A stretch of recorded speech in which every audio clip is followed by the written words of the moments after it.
आसाराम तो दुराचार के मामले में जेल में है, लेकिन उसके गुर्गे अब फिर सक्रिय हो गए हैं, दोबारा हमारे घर की रेकी करते हैं। उस पर रोक लगे। ये जो आसाराम के आदमी हैं जो बराबर महिमा मंडन कर रहे हैं, उसका जगह जगह किताबें बांटना, हमारे खिलाफ प्रचार करना।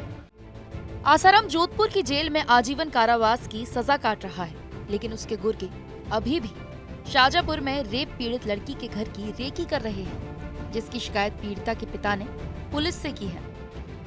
आसाराम तो दुराचार के मामले में जेल में है, लेकिन उसके गुर्गे अब फिर सक्रिय हो गए हैं, दोबारा हमारे घर की रेकी करते हैं। कभी इधर घूमते हैं, कभी उधर घूमते हैं। एक दिन पहले केरूगंज में किताबें बांटने वाले गुर्गों ने रविवार को व्यस्त बाजार बहादुरगंज में शरबत वितरण शिविर के बहाने आसाराम के प्रचार की किताबें बांटी हैं।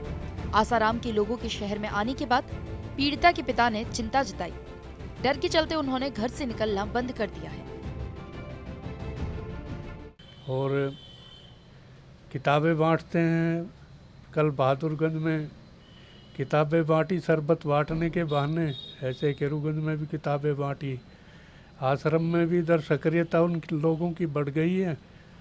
वहाँ पे वो अवतरण दिवस मनाते हैं आसाराम का, कभी साक्षात्कार दिवस मनाते हैं उसका आसाराम का, और कभी वो मातर पितर पूजन दिवस मनाते हैं। इस प्रकार की गतिविधियाँ करती हैं और उसमें हमारे खिलाफ अनर्गल प्रचार करते हैं, हम पे झूठे आरोप लगाते हैं। तो इस प्रकार से आसाराम की ये गतिविधियाँ उसके आदमियों की उसके इशारे से ही कर रहे हैं। उसके आदमी वो जेल में बैठा है, लेकिन वहाँ से वो इशारे से अपने आदमियों को सक्रिय कर देता है। पीड़िता के पिता ने बताया कि उनके परिवार को अभी भी आसाराम के गुर्गों से जान का खतरा बना हुआ है। शाजापुर में आसाराम का आश्रम अभी भी संचालित हो रहा है और उसी आश्रम से उनके खिलाफ गलत गतिविधियां चलाई जा रही हैं। साथ ही आसाराम के गुर्गे उनके घर की रेकी भी कर रहे हैं। हमारे जान को खतरा होने के कारण हमने आज कप्तान साहब से मिलने गए थे। वो मीटिंग में गए हुए थे, LIU इंस्पेक्टर साहब को दे दी थी। RI साहब से भी मिलना हुआ था। क्या आश्वासन दिया पुलिस ने? पुलिस ने पूरा आश्वासन दिया है कि सिक्योरिटी बढ़ाएंगे, बढ़ा दी उन्होंने अभी। ये उस पर रोक लगे। ये जो आसाराम के आदमी हैं जो बराबर महिमा मंडन कर रहे हैं, उसका जगह जगह किताबें बांटना, हमारे खिलाफ प्रचार करना, तो उस पर अंकुश लगा जाए, उसकी गतिविधियों पर रोक लगाई जाए, यही मांग की है हमने SP साहब से भी।